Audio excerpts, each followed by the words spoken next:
Salut à tous les élèves qui se préparent pour passer leur bac cette année. On va commencer les leçons cette année par, comme ce qui est programmé, les limites et la continuité. Mais je préfère commencer tout d'abord par une consolidation et un rappel sur les limites. C'est pourquoi j'ai choisi de commencer par tout d'abord, c'est quoi la notion de limite. Donc, ça sera un rappel et une consolidation afin de commencer l'année comme il faut. Pour ceci, je préfère commencer par un exemple. Si on prend la fonction f de x égale x au carré,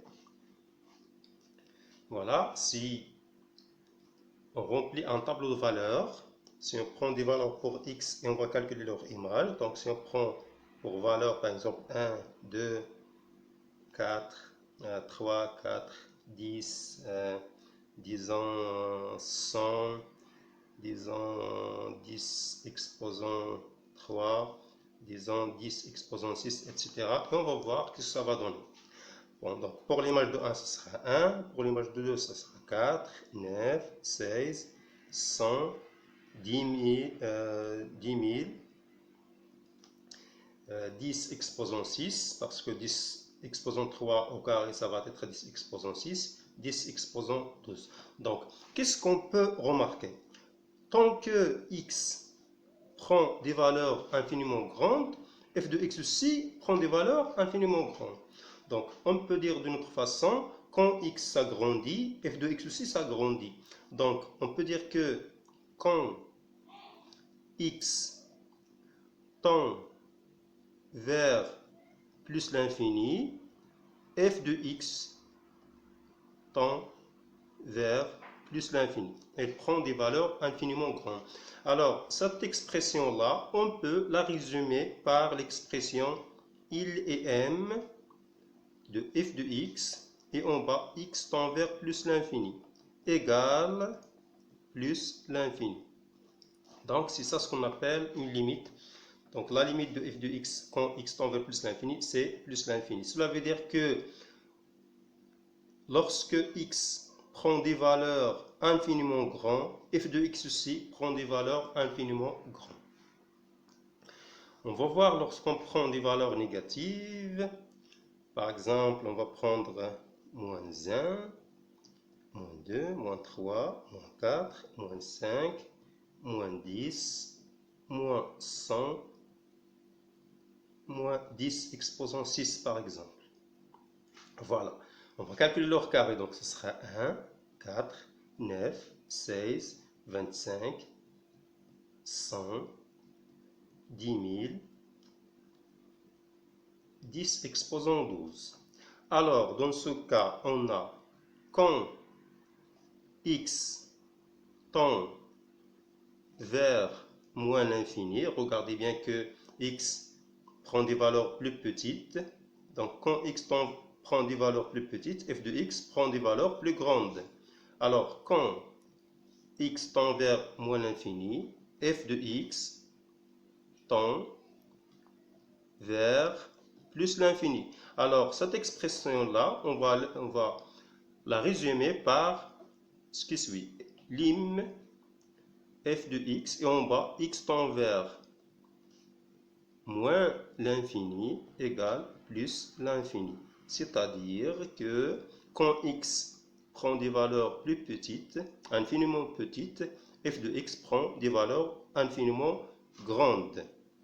Et comme ça, donc, on peut dire que la limite de f de x, quand x tend vers moins l'infini égale plus l'infini, ça c'est pour la fonction x au carré. En effet, au niveau de la courbe de la fonction au carré, on regarde que tant que x prend des valeurs plus grandes, f de x prend des valeurs plus grandes. Donc ça c'est f, qu'on peut dire que limite de f de x, quand x tend vers plus l'infini égale plus l'infini, parce que les valeurs de f de x sont infiniment grandes. Et au contraire ici, quand x prend des valeurs plus petites, on regarde que son image devient infiniment grande. Donc on peut dire que limite de f de x quand x tend vers moins l'infini égale plus l'infini. Donc les images prennent des valeurs plus grandes. Tant que x prend des valeurs plus petites, des valeurs négatives, son image s'agrandit vers plus l'infini. Donc ça c'est pour la fonction f de x égale x au carré. Voilà. Donc limite de f de x quand x tend vers plus l'infini égale plus l'infini. Limite de f de x quand x tend vers moins l'infini égale plus l'infini. Toujours dans le même domaine, si on prend la fonction f de x égale x au cube. Donc si on prend des valeurs positives, par exemple, on peut prendre même 0, 1, 2, 3, 4, 5, etc. Qu'est-ce qu'on va trouver? On peut prendre même 10.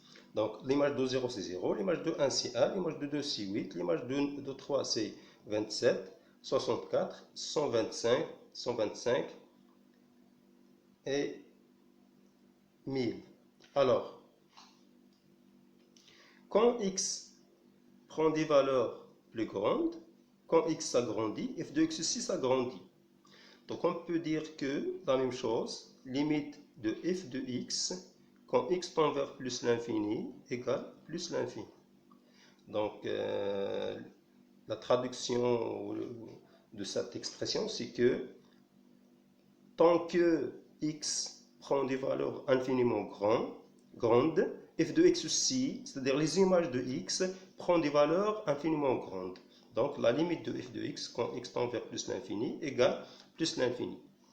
Si on prend des valeurs négatives, donc on peut commencer par moins 1, moins 2, moins 3, moins 4, moins 5, moins 10 par exemple. On peut prendre des autres valeurs. Donc l'image de moins 1 c'est moins 1, l'image de moins 2 c'est moins 8, moins 27, moins 64, moins 125, moins 1000, etc.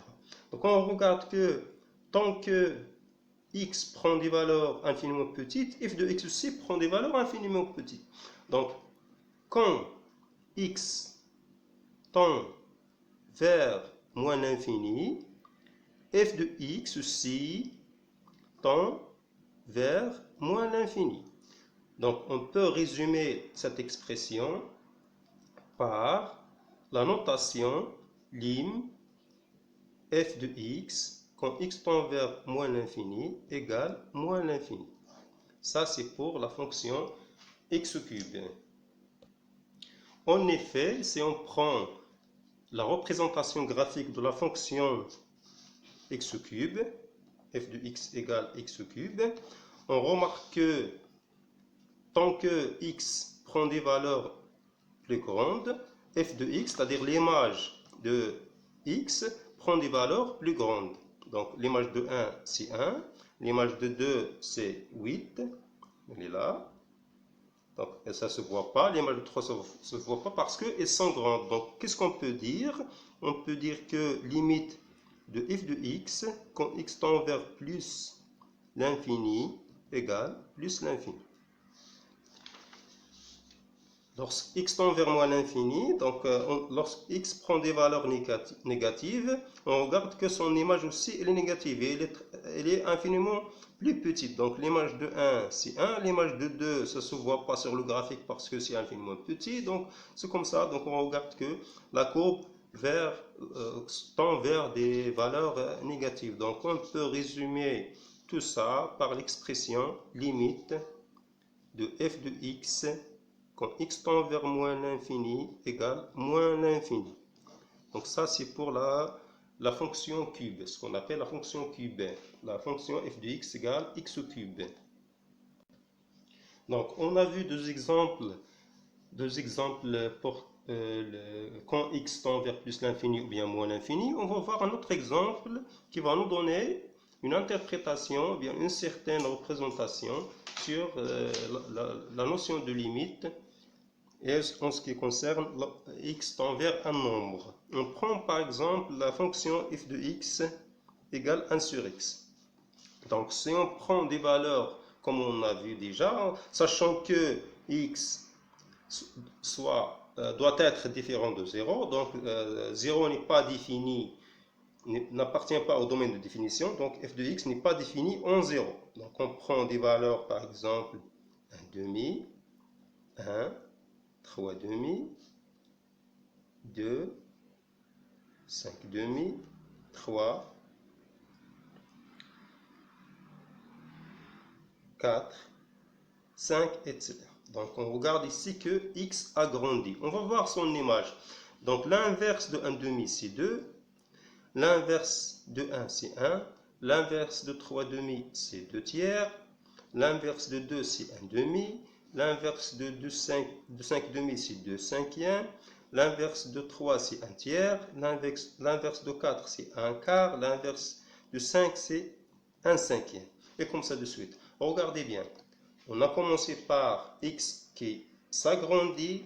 On remarque que f de x commence par des valeurs un petit peu grandes, mais elle devient plus petite. Elle s'approche de 0. Donc 2, 1, 0,66, 0,5, 0,4, 0,33, 0,25, 0,2, etc. Donc ça va tendre vers 0.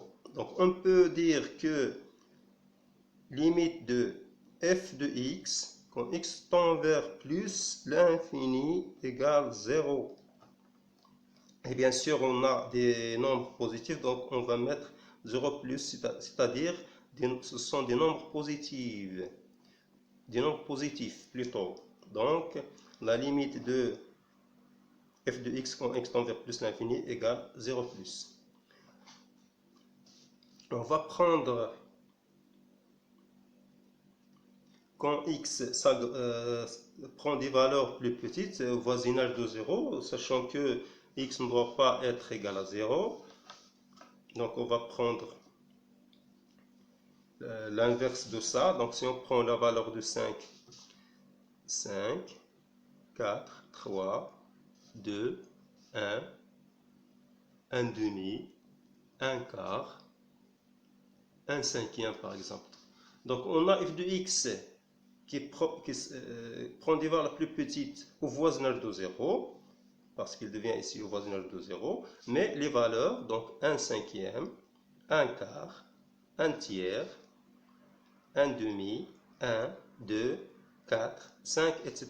Donc on regarde que f de x s'agrandit. Même si on prend ici un dixième, on va trouver que ici on a 10. Si on prend un centième, on va trouver la valeur ici 100.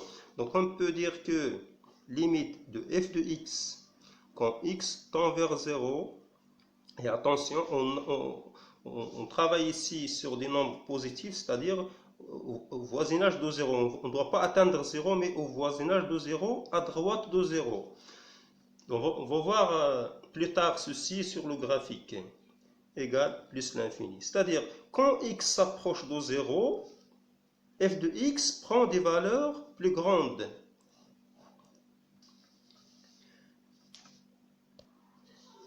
De même pour les négatifs aussi, on va trouver que limite de f de x quand x tend vers moins l'infini,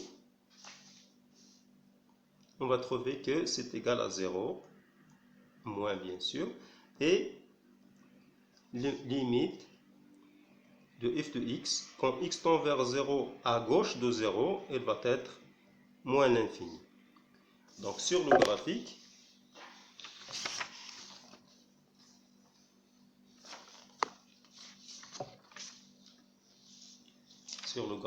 on a ici la courbe de 1 sur x.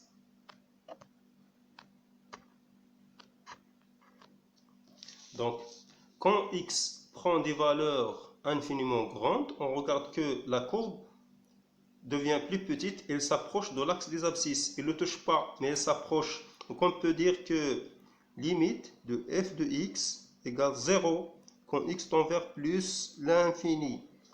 Et 0 plus parce qu'on est toujours dans les valeurs positif pour les valeurs de f de x. Les valeurs que peut f de x prendre, ce sont toujours positives, mais elles s'approchent de 0. Elles descendent jusqu'à le voisinage de 0. Mais lorsque x s'approche de 0, ici, on regarde les images s'agrandissent vers plus l'infini. Il prend des valeurs plus grandes. La courbe s'approche de l'axe des ordonnées sans le toucher. Donc, il prend des valeurs plus grandes. Si on prend par exemple un demi, il va avoir pour image 2. Si on prend un quart, il va avoir pour image 4. Si on prend un huitième, il va avoir pour image 8. Et comme ça de suite. Si on prend un centième, il va avoir pour image 100.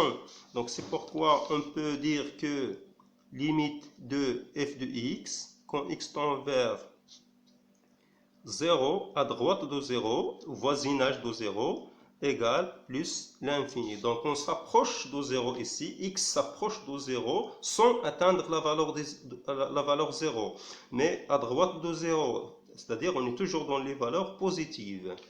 La même chose si on passe aux valeurs négatives, on regarde ici que quand x prend des valeurs infiniment petites, son image s'approche de 0 et bien sûr en bas, donc c'est-à-dire les nombres négatifs. Donc on peut dire que limite de f de x, quand x tend vers moins l'infini, égale 0 moins 0 parce que les valeurs de f de x s'approchent de 0 et moins parce que le signe c'est négatif.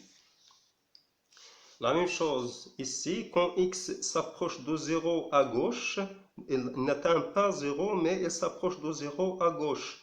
Quand x s'approche de 0 à sa gauche, on trouve que f de x prend des valeurs infiniment petites. Donc on peut dire que limite de f de x, quand x tend vers 0 moins, égale moins l'infini. Donc, pour la notion de limite, je crois que on a bien formulé la notion de limite. On peut passer maintenant à des limites, ce qu'on appelle des limites usuelles.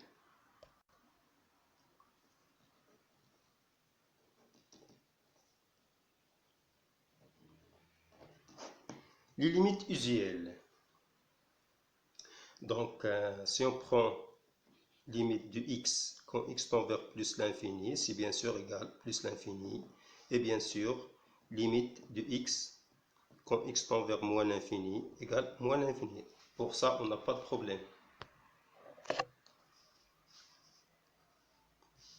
Pour x au carré, comme on vient de voir maintenant, x au carré, x tend vers plus l'infini égale plus l'infini. Et la même chose quand x tend vers moins l'infini. X tend vers moins l'infini égale plus l'infini.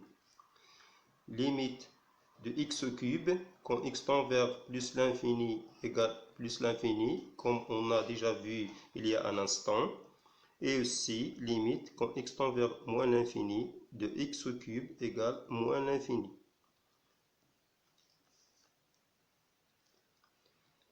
Limite de 1 sur x quand x tend vers plus l'infini égale 0 plus.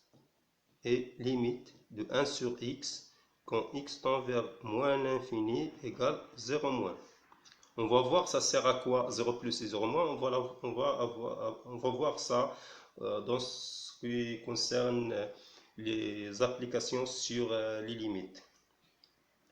Et limite de 1 sur x quand x tend vers 0 plus égale plus l'infini, tandis que limite de 1 sur x quand x tend vers 0 moins égale moins l'infini, comme on vient de voir sur le graphique il y a un instant.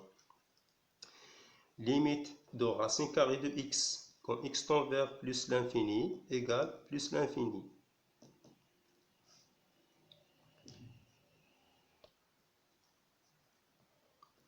Limite de x exposant n quand x tend vers plus l'infini égale plus l'infini pour tout n appartenant à n étoiles.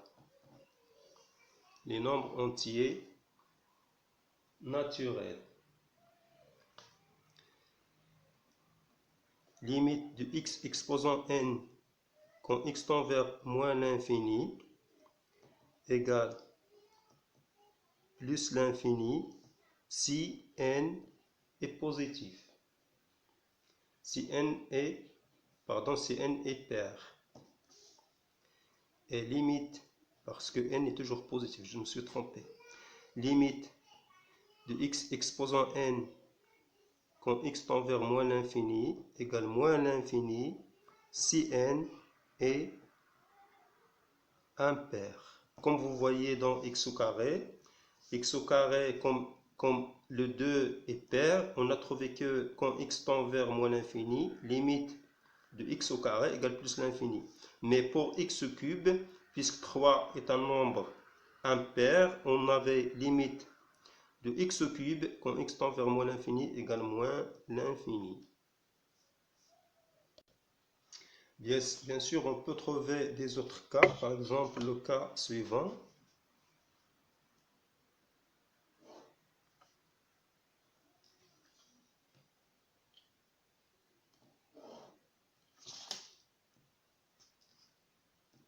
O, I, J. On peut trouver par exemple un nombre comme ça.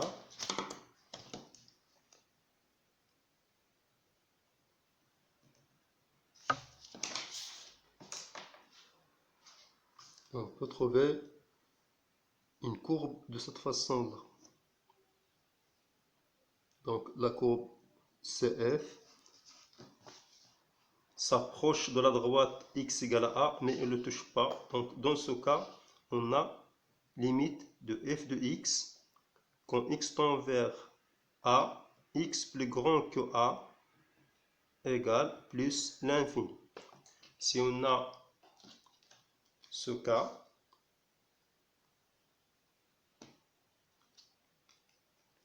on peut dire que limite de f de x quand x tend vers a, x plus grand que a, c'est-à-dire à droite de a, égale moins l'infini. Et si on a de l'autre côté, ça sera à gauche de a.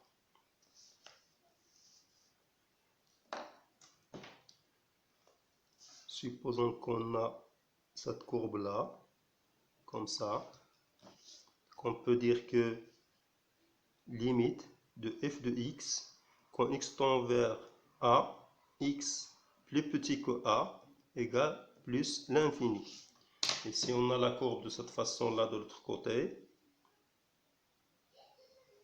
on peut dire que limite de f de x, quand x tend vers a, x inférieur à a, c'est-à-dire à gauche de a, égale moins l'infini. Ça, c'est la limite en un point. On peut aussi avoir des autres cas.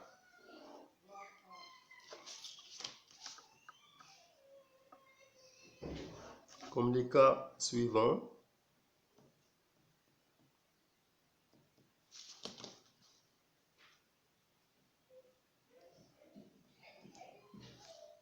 Donc on peut prendre un nombre b ici.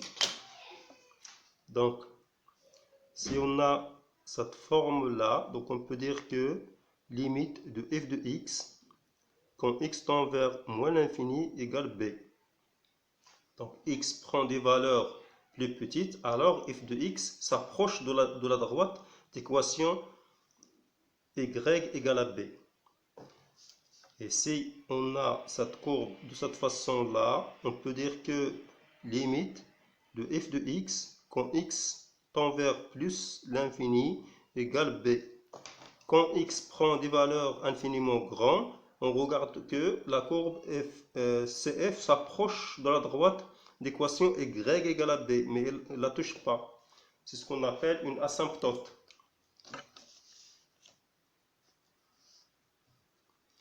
Et bien sûr, si on a la courbe de cette façon-là, ça sera la même chose que ça. Limite de f de x quand x tend vers plus l'infini égale b. Donc ce sera comme celle-là, ici. Et la même chose si on a une courbe de cette façon-là, on peut dire que la même chose, limite de f de x, quand x tend vers moins l'infini égale b.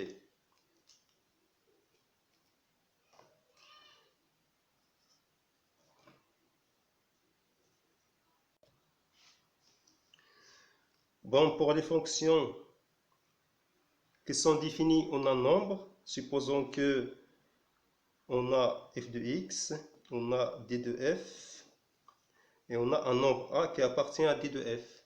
Donc, limite de f de x quand x tend vers a égale f de a. Il suffit de remplacer par a. Si on a une fonction polynôme, elle est de cette façon-là, an x exposant n plus bn x exposant n-1 plus cn exposant fois x exposant n-2 et comme ça de suite.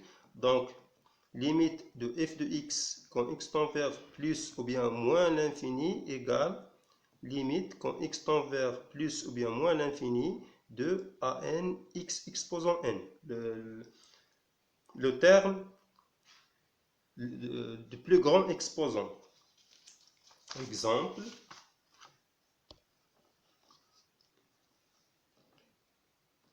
limite de 3x exposant 4 plus 2x exposant 2 moins x plus 1.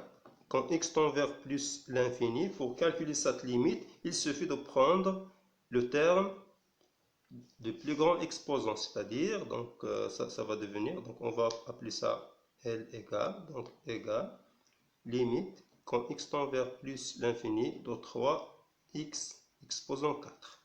C'est tout. Mais attention, c'est valable seulement pour plus l'infini ou bien moins l'infini. C'est pas pour les nombres. Pour les nombres, on doit remplacer. La même chose si on a des fonctions rationnelles. Supposons qu'on a limite de 3x cube moins 2x au carré plus x moins 1 sur 2x au carré moins x plus 3 par exemple. Quand x tend vers plus l'infini ou bien moins l'infini, on va prendre seulement le terme du plus grand de l'exposant élevé ici, 3x cube, sur le terme de l'exposant le plus grand exposant en bas, 2x au carré. Et comme ça, on va seulement simplifier par x cube et x au carré, il va nous donner 3 demi x qui va nous donner 3 demi fois plus l'infini qui va être plus l'infini.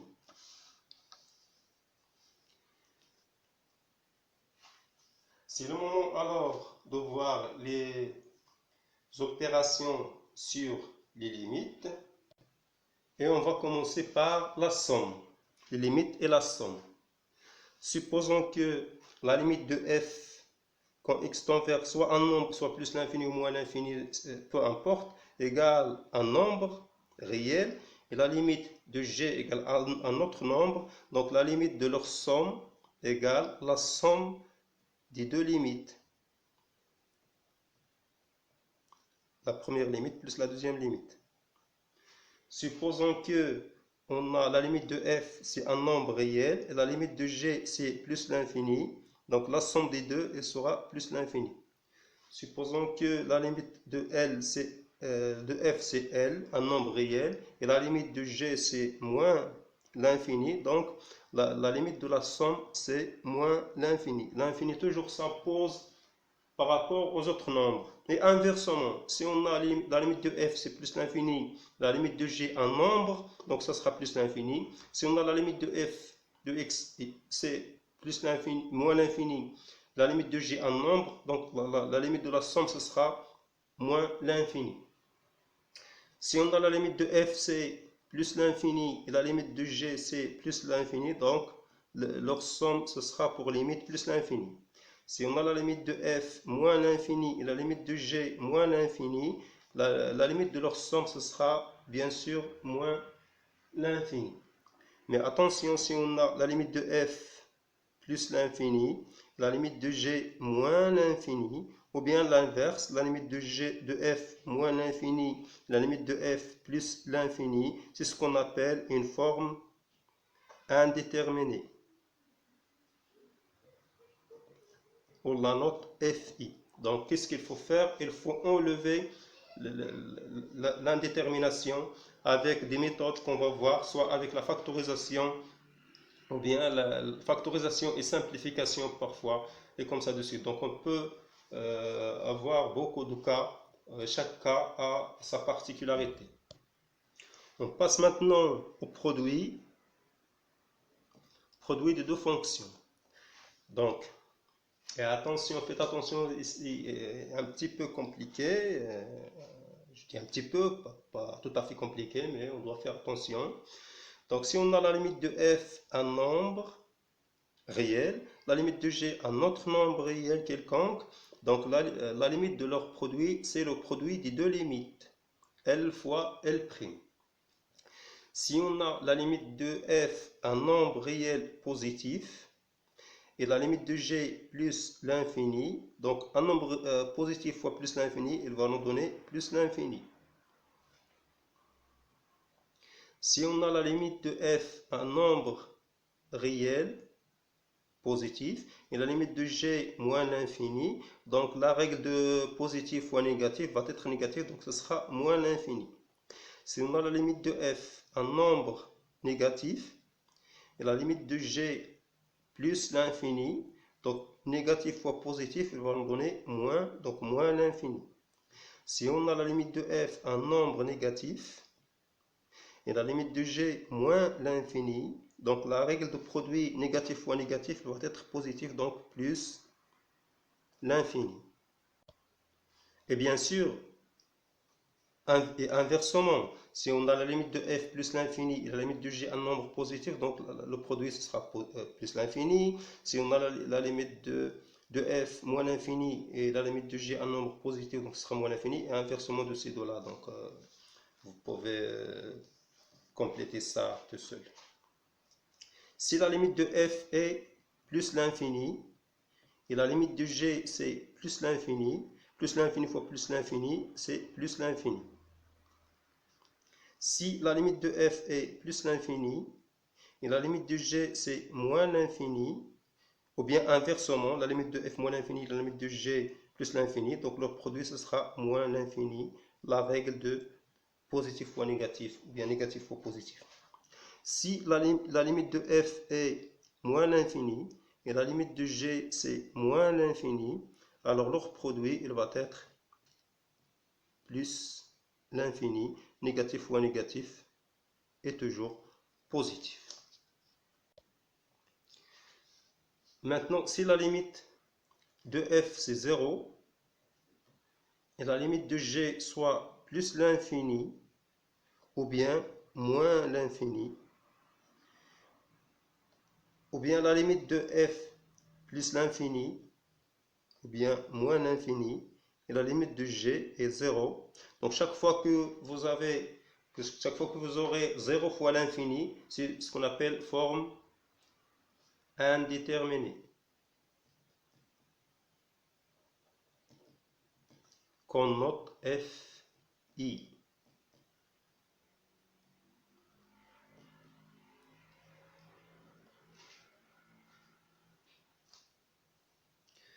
La forme indéterminée veut dire qu'il est impossible de conclure ou bien de trouver la limite directement. Dans ce cas, il y a des autres méthodes pour enlever l'indétermination, ce qu'on va voir après dans des exemples. Pour l'inverse, si la limite de g est un nombre réel non nul, donc la limite de l'inverse de g c'est 1 sur n, 1 sur la limite qu'on a trouvée pour g. Il se fait que ce soit non nul. Attention, non nul. Si la limite de g est plus l'infini, alors la limite de l'inverse de g c'est 0. Et elle va être 0 plus. 1 sur plus l'infini égale 0 plus. Rappelez-vous bien de ça. Si la limite de g est moins l'infini, la limite de l'inverse de g, ce sera 0 moins. Donc rappelez-vous bien que 1 sur moins l'infini égale 0 moins. Si la limite de g est 0, on doit savoir est-ce que 0 plus ou bien 0 moins. Si la limite est 0 plus, donc l'inverse ce sera plus l'infini. 1 sur 0 plus égale plus l'infini. Et si la limite de g est 0, on doit savoir est-ce que c'est plus, ça va donner plus l'infini, ou bien c'est un 0 moins. Donc son inverse c'est moins l'infini. Donc rappelez-vous bien que 1 sur plus l'infini égale 0 plus. 1 sur moins l'infini égale 0 moins. 1 sur 0 plus égale plus l'infini. 1 sur 0 moins égale moins l'infini. On aura besoin de ça dans les exercices. Maintenant, on passe au quotient, c'est-à-dire lorsqu'on a f sur g. Voilà. Si la limite de f est un nombre réel et la limite de g est un nombre réel non nul. Attention, non nul. Donc la limite de l'inverse, plutôt de quotient f sur g est L sur L', c'est-à-dire la limite de f sur la limite de g. Attention, la limite de g doit être non nulle. C'est nul, on va voir ça dans un autre exemple. Si la limite de f est un nombre réel quelconque et la limite de g est plus ou bien l'infini, donc la limite de quotient f sur g égale 0. Rappelez-vous bien que 1 sur l'infini égale 0, donc L fois 1 sur l'infini, c'est L fois 0, donc ça sera 0. Si la limite de f est plus l'infini, et la limite de g est un nombre réel strictement positif, alors le quotient, ce sera plus l'infini. Si la limite de g est moins l'infini, plutôt la limite de f est moins l'infini, et la limite de g c'est un nombre strictement positif, alors la limite de quotient ce sera moins l'infini. Négatif divisé par positif, c'est négatif. Si la limite de f est plus l'infini et la limite de g un nombre strictement négatif, alors positif divisé par négatif, ce sera négatif, donc moins l'infini. Si la limite de f est moins l'infini et la limite de g est un nombre strictement négatif, donc négatif divisé par négatif, ce sera positif, donc ce sera plus l'infini.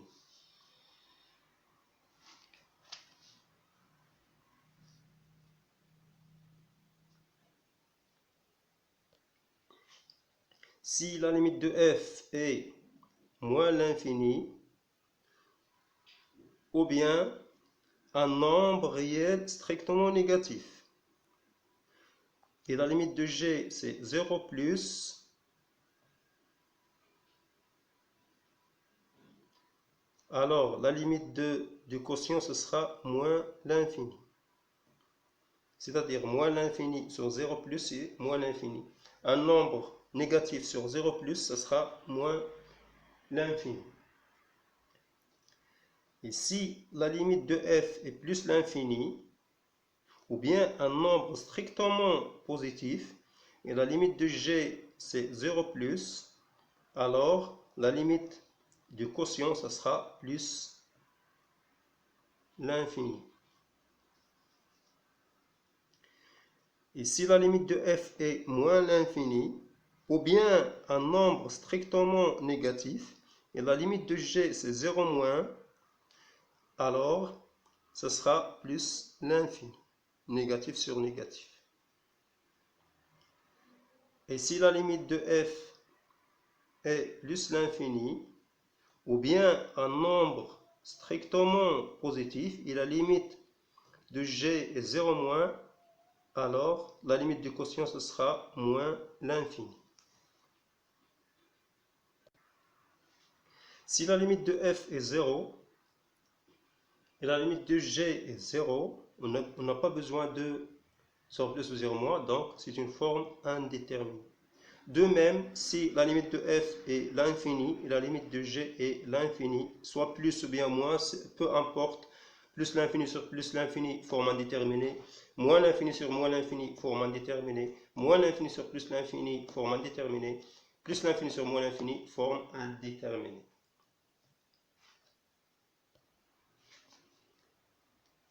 Maintenant, pour les fonctions, ce qu'on appelle les fonctions irrationnelles.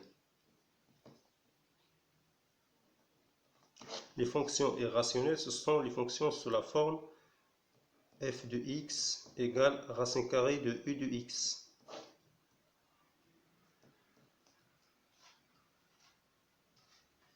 Alors, si limite de u de x quand x tend vers plus l'infini égale un nombre positif, alors limite de racine carrée de u de x quand x tend vers plus l'infini égale racine carrée de L. Racine carrée de cette limite qu'on a ici. Ici, limite de u de x égale plus l'infini quand x tend vers plus l'infini, alors limite de racine carrée de u de x quand x tend vers plus l'infini égale plus l'infini.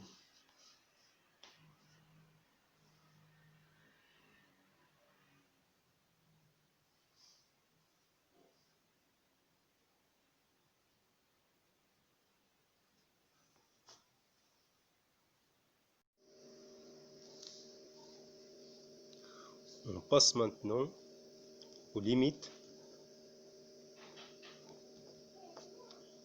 des fonctions trigonométriques.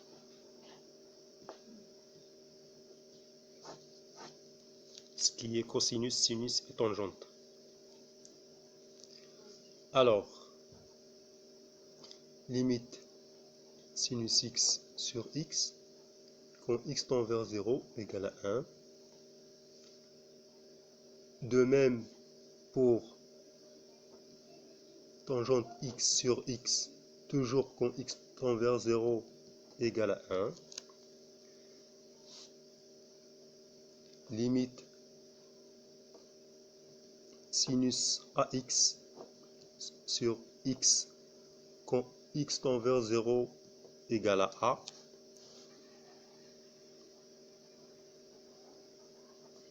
Le nombre qu'on a ici qui est multiplié par x, il va être la limite. Limite quand x tend vers 0 de 1 moins cosinus x sur x au carré égale 1 demi.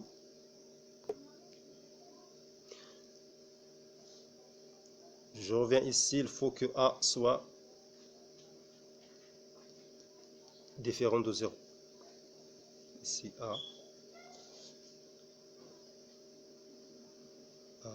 appartient à R étoile. Et bien sûr, pour les autres nombres, limite quand x tend vers a de sinus x égale sinus a. Limite quand x tend vers a de cosinus x égale cosinus a. Pour tout a appartenant à R. Et limite quand x tend vers a de tangente x égale tangente a pour tout a différent de pi sur 2 modulo pi.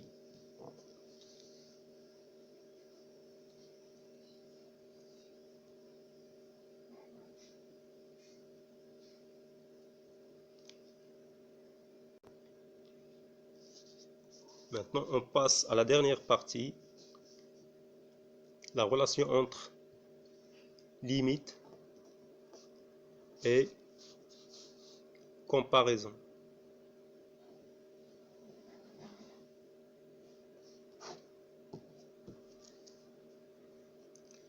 Alors, la première propriété, si on a quel que soit x appartenant à intervalle i, qui est une partie du domaine de définition de deux fonctions, si f de x est inférieur ou égal à j de x, et limite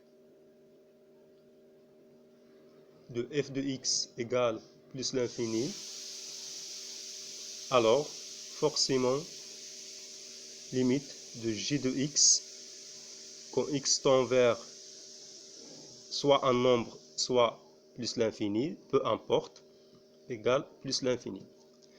Donc c'est évident, c'est normal. Si la petite fonction tend vers plus l'infini, alors la grande elle va tendre vers plus l'infini.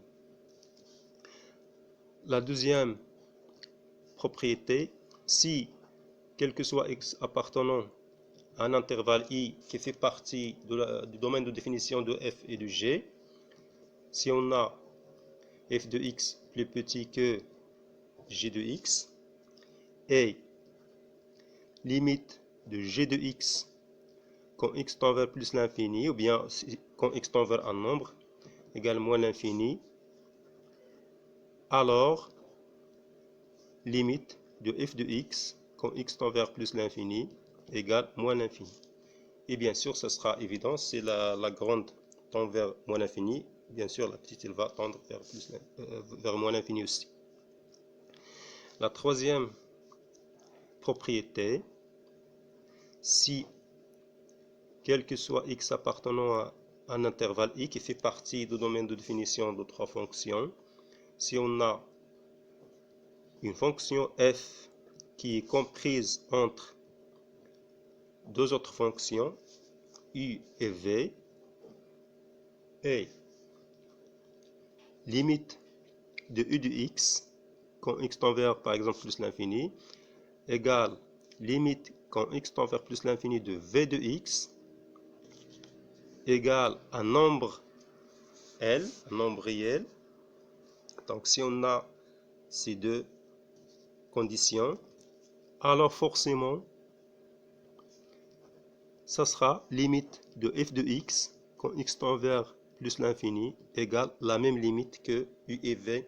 C'est ce qu'on appelle pour le programme français théorème des gendarmes.